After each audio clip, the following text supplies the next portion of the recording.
بسم الله الحمد لله والصلاة والسلام على رسول الله وعلى آله وصحبه أجمعين أشهد أن لا إله إلا الله وحده لا شريك له وأشهد أن محمدا عبده ورسوله ما بعد. Assalamu alaikum. You still awake, huh? Okay. We didn't bore you to death yet, but we'll work on it, inshallah. My name is Yusuf. Can you say Yusuf? Let me say Yusuf. You're very good. I wish you'd teach my wife. She keeps mispronouncing it. She calls me useless.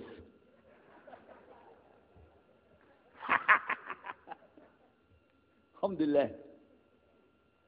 Now, how many of you were in the program today? I was teaching us, trying to teach about how to call the people to Islam called da'wah. How many were there? Okay? All right. I just used an example what I was telling you about. Remember I was telling you when you introduce yourself to somebody, you got to get friendly with them. So I just used an example right there. Because this will disarm the people. This disarm them and make them relax a little bit. Because they're coming to you with things like, how come you Muslims has to kill all the people? What kind of question is that? How come you have to beat your wives? Why does your book tell you that you're the only ones going to go to paradise? So these kind of questions, when they come to you, what are you going to do? So the first thing, as we said in the program, and I hope, by the way, if you didn't join us today, join us tomorrow. Are we continuing tomorrow on the Dawah thing or no? Oh, okay. But when we're doing it, you look through the schedule. I'm not going to get into that, but just look through the schedule and join us for this whenever we're talking about the Dawah. Because part of giving Dawah is you. And if the people aren't buying it, they're not going to listen to what you got to say. So you got to soften them up a little bit. Got me? Okay, where are we? The subject tonight is the subject of priests and preachers entering Islam. And often people ask me, we heard about you used to be a priest or something, and you came into Islam, so, tell us about it. We want to know, how does that happen? And it's not just Muslims who want to know. Non-Muslims would like to know the story too, because they feel like, you mean you didn't understand? I mean, you were a priest, you didn't understand about Jesus? Come on, man. So it's a topic that I talk about a lot. The first thing I have to do is clarify a couple of points. I was not a priest.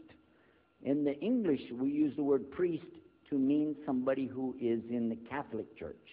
If you're not from the Catholics, if you're from the Protestants, then you don't use that term. We usually use the term, for instance, pastor, minister, preacher, reverend, and these are some of the titles. We came up with an awful lot of them because that's the way humans are, right? Give ourselves titles.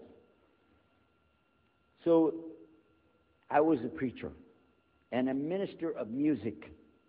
But it doesn't really matter, but just if you're talking to a Christian and you say a priest, he's going to say, oh my God, how is that? And when they find out, oh, you weren't a Catholic, well, that's a lie, then you weren't a priest. So I want to clarify that. As a matter of fact, I will tell you, in my own estimation, I'm probably the least of the factions within this equation. Because there were so many other people that came into Islam the same time I did. That's why it takes a little bit of time to tell the story. But they asked me to tell it tonight, so we're going to do that. But I want you to listen carefully to realize what goes through the mind of a person that's not Muslim. Okay?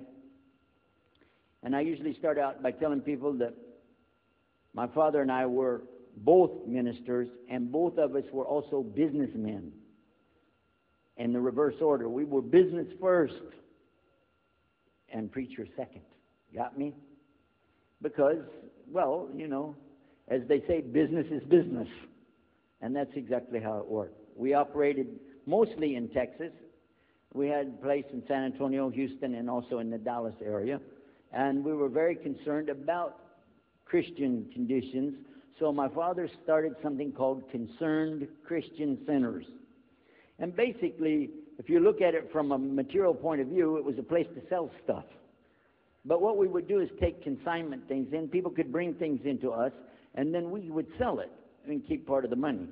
And keep a lot of the money. But anyway, they would bring in what they make with their hands, arts and crafts. And a lot of old women, they like to sit around and make things, then they give it to us, And this helps the church, which is called the church, and then it helps them as well. So it became like business and religion tied together, and that's very common in our country.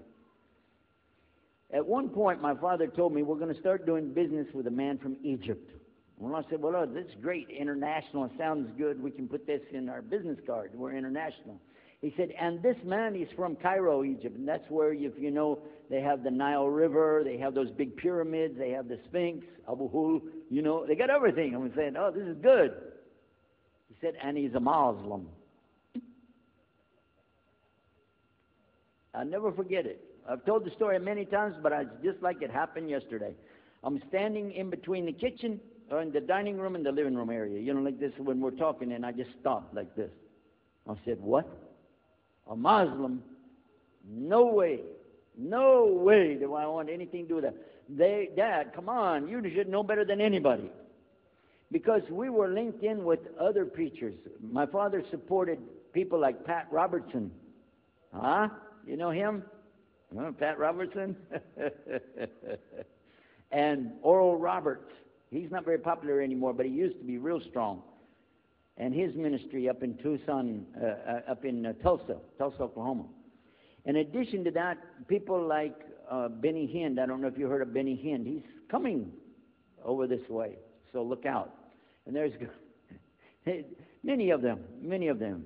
John Hagee, and the list goes on. Jerry Falwell, Jimmy Swaggart. Some of the names, maybe you heard those before. We know these people. We know all about them. All about them. Okay? So at one point, here I am standing there talking to my father about a Muslim. These are the enemies of God. This is what we've been taught. These same people, I just mentioned their names, in their preaching on the television and so on, this is what they teach. Muslims are no good. Now it just became Muslims are terrorists. But back then, you know, we didn't reach that level yet. We were still just kidnappers, hijackers, you know. They said that Muslims don't believe in God, that they're worshiping a black box in the desert, and they kiss the ground 5 times a day. Now that's what we know, man. So here's this Muslim going to do business with us. I told my dad, no way, I'm not going to do it. And he insisted. He said, I want you to meet this man. He's very nice. And I said, I don't want to meet him. I never am like this, by the way. But on this case, I said, no, that's one thing I'm going to stand firm against. We're not going to do it. He said, I want you just to meet him. I said, all right, I'll do it for you. I'm going to do it my way. I'm going to go to church.